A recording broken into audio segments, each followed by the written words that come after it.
Good morning, warriors in health. I gotta make sure I don't hold this camera where I'm gonna get a shadow across my face. I'm doing a little bit different setup today. I got some non-scale victories to talk about, but the main thing we're gonna talk about today is that sunshine is actually good for your health, and it's not all about vitamin D. That was the housekeeper going by. So Maria is her name. She does a wonderful job. She's probably going to clean the public bathroom down here and maybe the grill. Hopefully not in that order. But anyway, I've turned so you can see the pool in the background and me in the foreground, and I may just do some pool shots later if we don't get overrun by residents eating from the food truck, which you may hear a small hum in the background. I wanted to get the fountains. There they are. But then when I do that, I get a shadow on my face. I guess, is it from this phone? Let's do this way, Nora. But anyway, on Tuesdays, the apartment has a food truck come by. Today it's hamburgers and french fries. $10 for a hamburger is a little pricey in my opinion, but those food trucks always are a little bit pricey. I think it's the pole over there, not my phone. But anyway, they open up the pool so people can get their food at the food truck and then sit at the pool. But he's not really a food truck. He's a trailer, enclosed trailer. Maybe you call it a cargo trailer. That's been converted into a kitchen pulled by a truck with a generator in the back of the truck. So the generator is what you hear running. But enough of that nonsense. So welcome again, my warriors, fellow warriors in health. And a big welcome to all the new Virta. That's VIRTA for this artificial intelligence that writes the notes on the mobile, if you're watching on a mobile phone.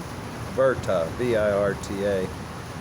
I was able to give my talk yesterday to the staff, coaches, doctors, IT people, everybody involved with Virta that's on this all hands call. My arm is already getting tired. And my coach promoted this channel, so I know I have at least one other patient and maybe one coach that has joined. I know I got 2 new subscribers yesterday. Yes, I'm still small enough to know exactly how many new subscribers I get, so let's work on changing that and get it big enough I can't keep track. Thank you very much. So a big welcome to the Virta patients, any coaches that have joined in, any that are just watching. Watch time, I'm finding, is actually just as important as subscriber or click rate. So if you want to watch a video and then go back and watch it again, I won't complain at all, and neither will the YouTube algorithm. And apparently social media is starting to censor again if you use the C word that is been so prevalent for the last 2 years. So let's just call it chocolate cake. Whoops, but we're not supposed to eat chocolate cake on this channel. So today's talk is going to dive deeper into what I talked about a few days ago when I mentioned vitamin D, skin cancer, and longevity. I've done more research over the last couple days. Let's dive into it, because this is probably going to be a little bit longer than usual. But thank you for watching. I've got a lot of good information, and I would love comments. So how about, why don't we start, I'll show you a little bit of the pool here in just a second, but why don't we start with you commenting on, if you see a nice pool view like this and some sun, what is your first thought? Fun in the sun? Or, oh no, I can't go out there, I need sunscreen, I need to cover up, I'm going to get skin cancer. So let me just do about a half a minute here looking at the pool to give you time to comment. Oh, see our pretty yellow flowers also. Unfortunately, they had to cut down the palm trees because they all froze in the winter storm. But what is your first thought when you think about a day in the sun? Is it fun in the sun? Oh, I'm going to get some good suntan and maybe develop vitamin D. Or, oh yeah, she did do the grill first. Good. See her over there cleaning? It's such a nice benefit of living in a place where people take care of you. But as far as the comment go, when you see a picture, or like somebody like me sitting in the sun, what is your first reaction? What have you been trained to think? Have you been trained to think, oh, we're going to have fun, let's get some sun, maybe we'll get a sunburn, everything will be all right? Or, oh my gosh, I got to cover up. Don't get in the sun, don't get in the sun. It's going to kill you. So that's what we're going to talk about today. What some actual facts. I need a sunny spot myself, because if I turn towards the pool, my neck gets too hot. So this way I'll get some good sun all around. So maybe you kind of already know what my answer is. I also have to do a disclaimer, same disclaimer as on the video that I got the information from. Nothing I say or do on any of these videos should be construed as personal medical advice. If you need personal medical advice, because each person is different, then you need to talk to your personal physician, or in my case, maybe my Virta physician, or 2 different personal physicians. And honestly, I bet with the 3 different physicians, I'd probably get 3 different answers. But definitely go to them first and then figure out which one is right, because I do not give medical advice.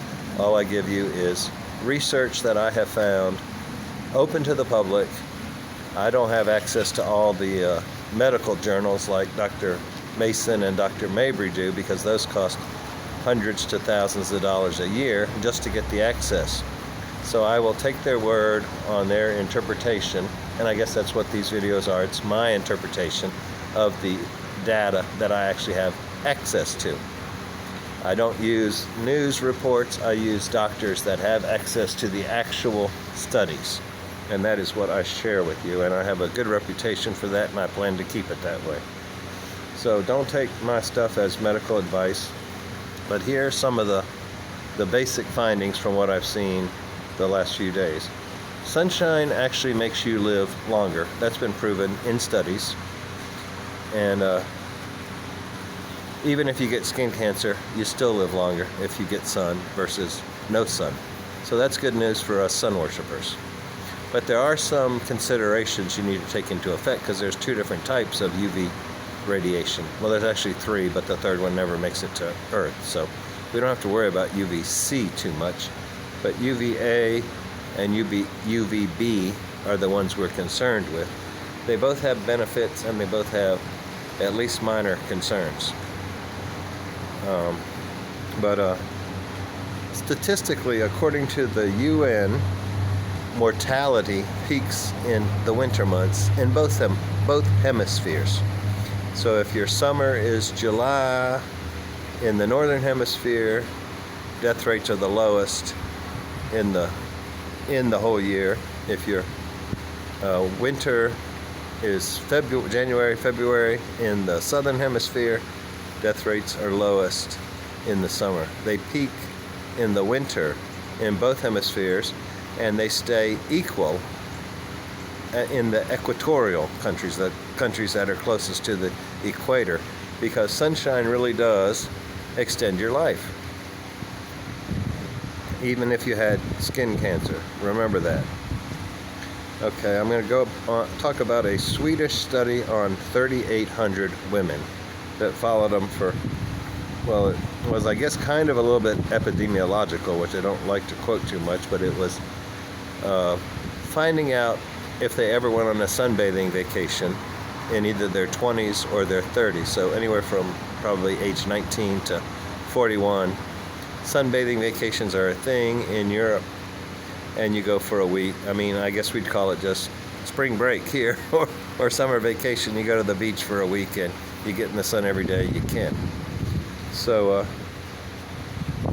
they found that if one of the women, or any of the women that had had more than 1 week of a sunbathing vacation from 20 to 40 years of age, had a lower mortality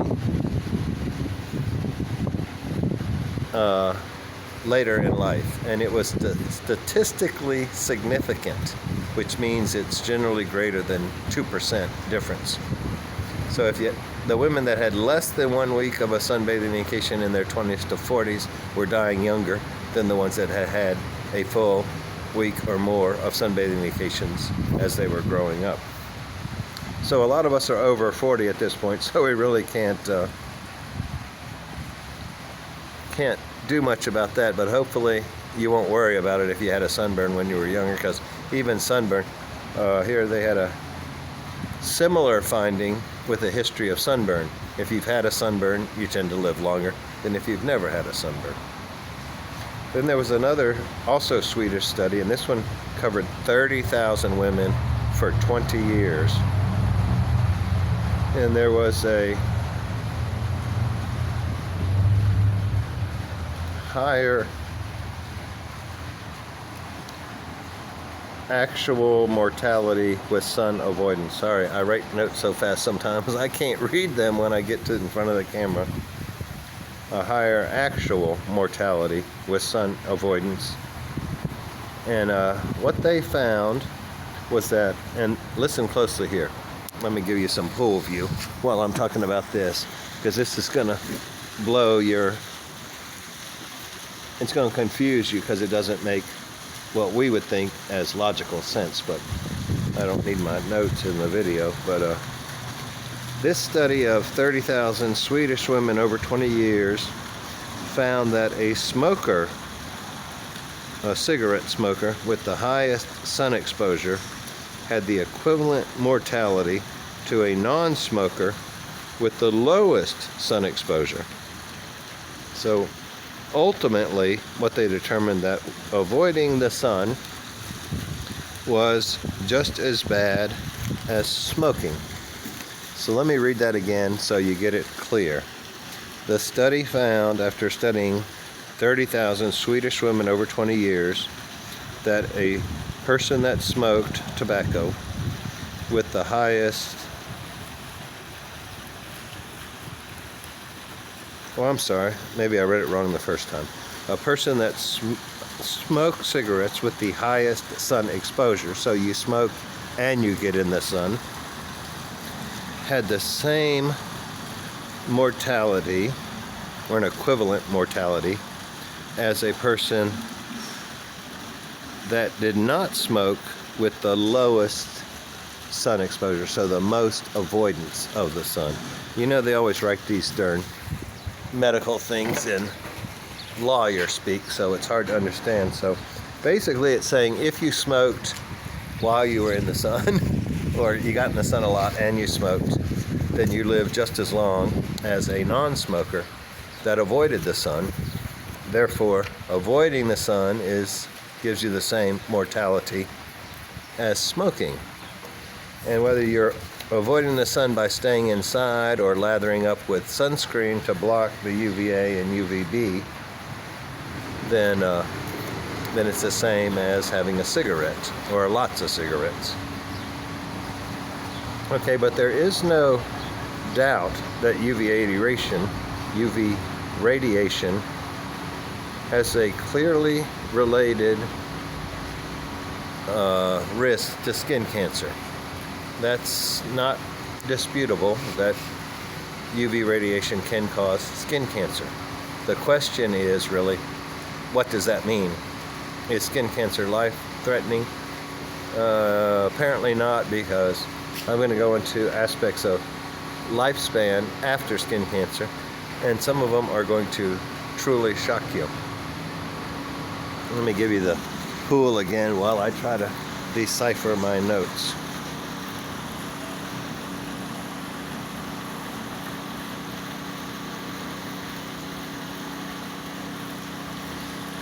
Okay, here's the main point. Yes, UV radiation does cause skin... Oh, here comes Susie, so let me turn away from the pool. UV radiation does cause skin cancer, but it also reduces the risk of 14 other cancers, heart disease, and diabetes.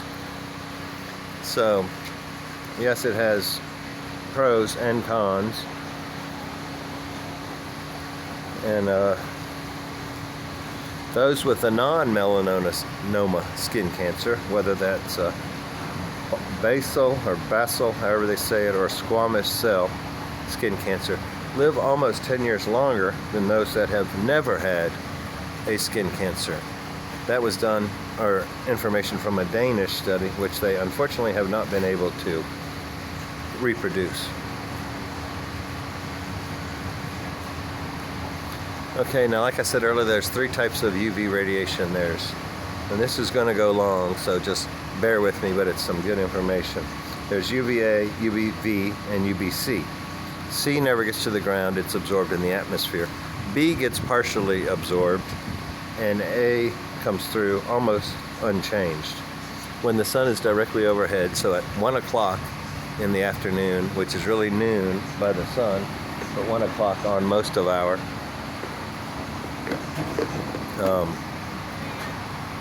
daylight saving time thing, that's when you get about equivalent amounts of UVA and UVB.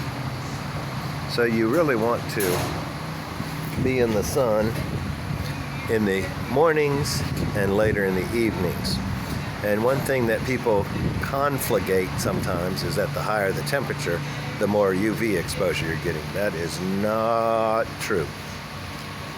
UV exposure peaks at approximately 1 p.m. in all hemispheres, and the temperature generally doesn't peak till about 6:30 in the heat of summer.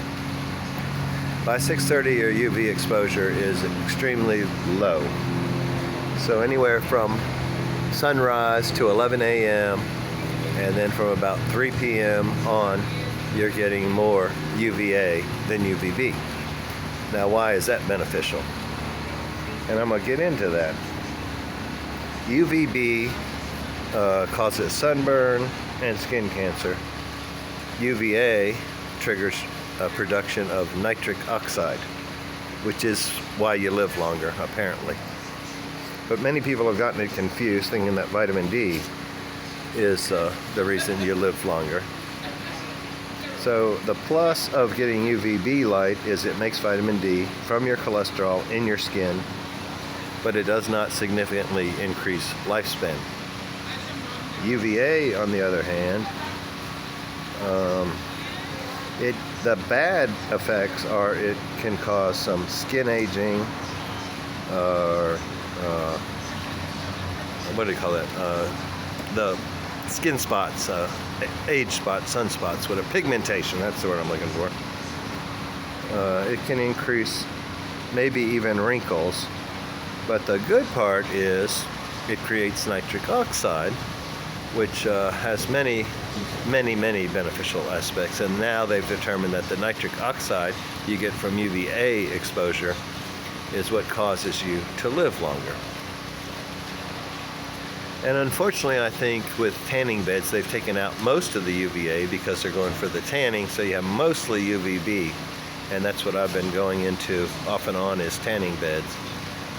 So it does boost the vitamin D, but it does not boost the nitric oxide as much. And nitric oxide is responsible for a longer life, lower blood pressure, and I'm sorry, I got it. It does lower your blood pressure because it releases relaxes your blood vessels. But vitamin D can be considered a surrogate marker to your nitric oxide, because you generally get UVB when you get UVA. So if you higher levels of vitamin D in your blood, then you probably have more nitric oxide in your body.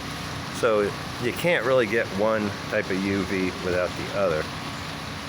But vitamin D being a surrogate marker, it is critical for bone health, and we need to stress that. It's very critical for bone health, but you only get about 5% from the food you eat, even with highly fortified milk, cheese, even margarine in Australia. You need to get some sun. And here's one statistic I found very interesting.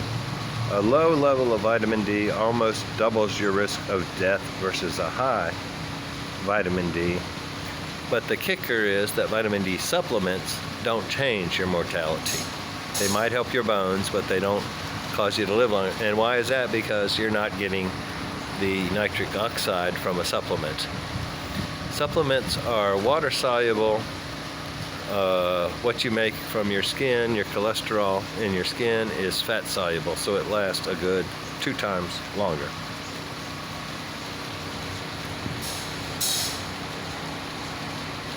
Okay, and like I said, the nitric oxide lowers your BP, your mortality and your blood pressure are both lower, your risk of heart disease or heart problems, and diabetes apparently is even lower from sun exposure. So mainly because of the UVA exposure. And another interesting study showed that heart attacks peak in the winter. Hello, you're not getting any sun, your nitric oxide is lower. So try to get as much sun as you can, even in the winter, even in the northern climates.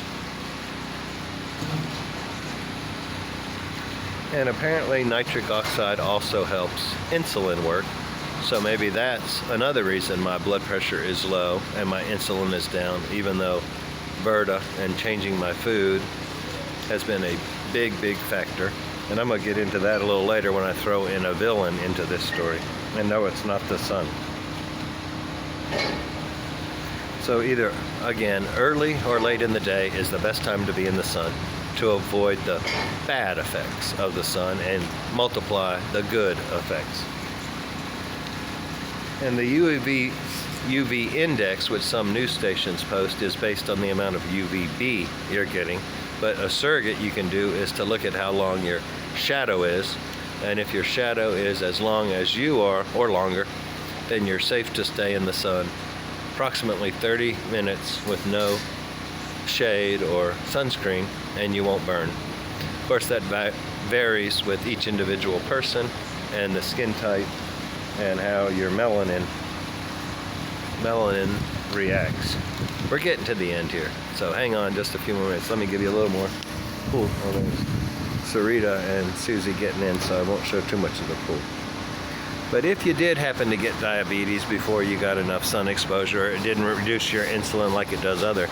One good news about if you got put on metformin is that the more metformin you have taken over your lifetime, the lower your chance of skin cancer.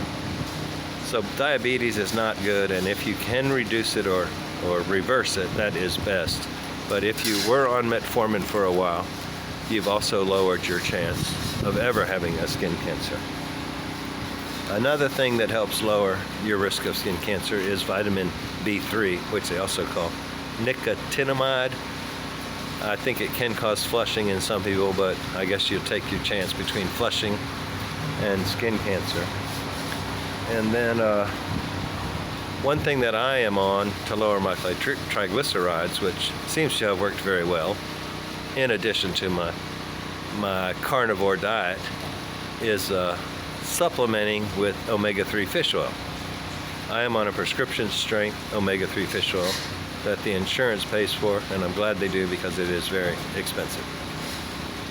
But it did lower my triglycerides down to 88, which is perfect, and I hope to go a little bit lower, so I'm still taking it. But then doing my research on sun exposure, I also found that omega-3, if you increase your omega-3, you reduce your risk of sunburn. And then that's really not, it is related to the omega-3, but it's related to how omega-3 and omega-6 work together. And a couple things omega-6 can do is it can reduce your ability for your immune system to do what it's supposed to. Well, it actually does what it's supposed to, but it may attack some of the wrong cells. Time for some water. So, at this point, we're going to introduce a villain that most of us are consuming. I have cut out, I'd say 99% of my consumption after getting onto the Virta program. But we're going to introduce a villain here, and that villain is seed oils. You've heard me rage on seed oils in the past, and I didn't know they had a connection to skin cancer, but they have a connection to everything bad. So why not? But here's what omega-6 actually does when you're in the sun. And what are seed oils full of? Omega-6. What does your body need? More omega-3s. So the fish oil and organ meats, if you're into that. I am not. That's why I take the supplement, the fish oil supplement. But you have to be careful with the fish oil supplements too, because many of them can be rancid. So be sure you're getting a fresh one and a quality one. But here's the problem with omega-6 and seed oils, is they increase inflammation as well as the carcinogenic response in your skin from UV exposure. So why do omega-3s help? Because it's kind of a long drawn out thing, so I'll reduce it. Basically, the more omega-3 you have in your system, the less omega-6 you have in your system. So it's good to eat meats and fish that increase your omega-3 intake, and that will automatically reduce your omega-6. Whether it's food or supplements, you want to get your omega-3 as high. And we do need omega-6, so don't, and I don't think you can completely eliminate it no matter how hard you try.